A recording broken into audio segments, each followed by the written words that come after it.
Hello everyone, मैं अंबुज रंजन झा आप सबों का आपके अपने यूट्यूब चैनल इंग्लिश ऑल में स्वागत करता हूं। आज का सेगमेंट है हमारा साइलॉक्स, जिसे हम साइलोलिज्म के नाम से भी जानते हैं। अगर कॉम्पिटिटिव एग्जामिनेशंस की बात करें तो जितने यूजी कोर्सेज के एग्जामिनेशंस हैं या फिर तमाम कॉम्पिटिटिव एग्जामिनेशंस जिसमें एलआर सेगमेंट्स आता है, उसमें 1 से 2 क्वेश्चंस आपके साइलॉक्स के दिखेंगे। और बैंक एसएससी वगैरह एग्जामिनेशंस की अगर बात करें तो बंच में 5 क्वेश्चंस अप टू कैट। अगर कैट तक हम जाएं मैनेजमेंट के एग्जामिनेशंस में तो बंच में आपको क्वेश्चन साइलॉक्स से दिखेगा। अब साइलॉक्स में फॉर्मेट क्या है क्वेश्चंस का? तो स्टेटमेंट आएगा, कॉन्क्लूजन्स आएगा, कथन और निष्कर्ष दिखेंगे और दिए गए कथन के अनुसार आपको निष्कर्ष में देखने हैं कि कौन से निष्कर्ष डेफिनेटली ट्रू है या डेफिनेटली फॉल्स है। इंस्ट्रक्शंस के अकॉर्डिंगली हमको देखने हैं कि कौन से कॉन्क्लूजन्स का एग्जिस्टेंस हो रहा है।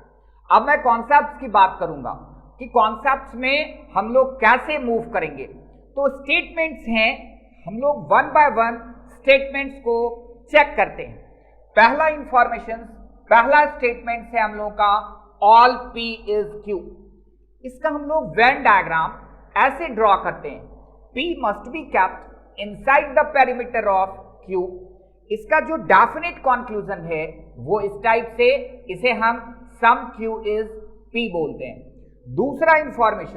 दूसरा स्टेटमेंट हम लोगों का है सम P इज Q।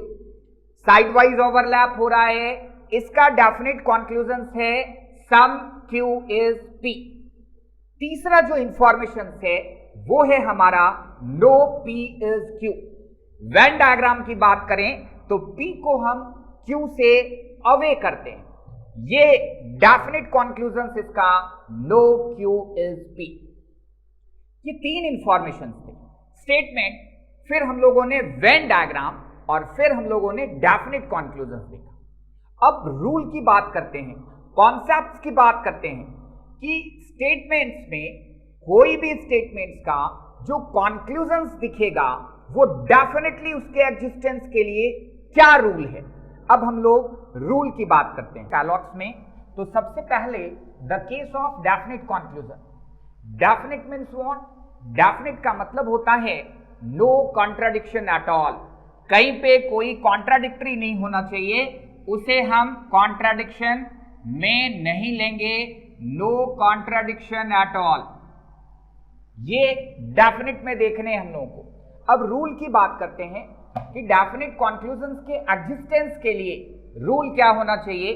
तो रूल है कि the conclusion will be followed if and only if all the possible diagrams will be in favor of the given conclusion and no one can contradict it।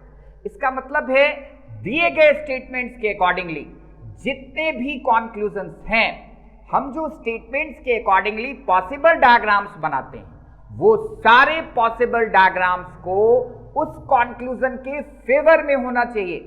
अगर एक भी possible diagram किसी भी conclusion के against हो जाता है तो हम उसे as a definite conclusion accept नहीं कर सकते हैं। ये गोल्डन थंब रूल है, आप इसे बिल्कुल ही फिट कर लो यहां पे। अब हम लोग देखते हैं, एग्जाम्पल में आते हैं, एग्जाम्पल के अकॉर्डिंगली इस रूल को समझते हैं। सपोज करो स्टेटमेंट में मेंशन्ड है ऑल P इज Q। हमारे पास इंफॉर्मेशंस में है the first statement is all P is Q और दूसरा स्टेटमेंट है ऑल Q इज R। ये 2 स्टेटमेंट्स गिवन हैं। कॉन्क्लूजन है हमारे पास, the first conclusion is some R इज P। ये पहला कॉन्क्लूजन है।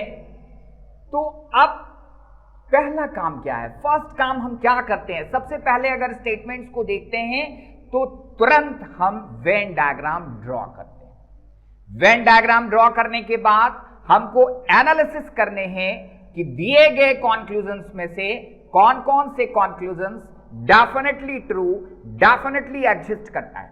तो इसका वेन डायग्राम देखते हैं हम लोग।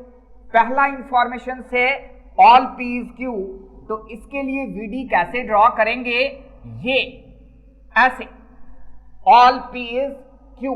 The second information is what? All Q is R. Means what? कि जितने भी Q हैं उसको हम लोग inside the perimeter of R put up करेंगे। तो ऐसे अब वेन डायग्राम देखने के बाद हमको एनालिसिस करने हैं कि ये जो दो कॉन्क्लूजन्स हैं हमारे पास, इसमें से कौन कौन से कॉन्क्लूजन्स डेफिनेटली ट्रू है।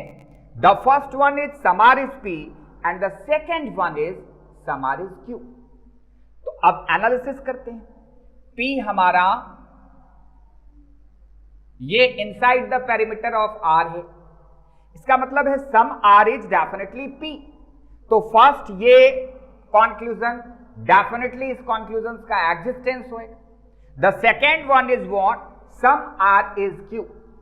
Q R के इनसाइड है, इसका मतलब है कि सेकेंड वाला जो इंफॉर्मेशन है, सेकेंड वाले जो कॉन्क्लूजन्स हैं, सम R इज Q, ये भी डेफिनेटली एग्जिस्ट करेगा।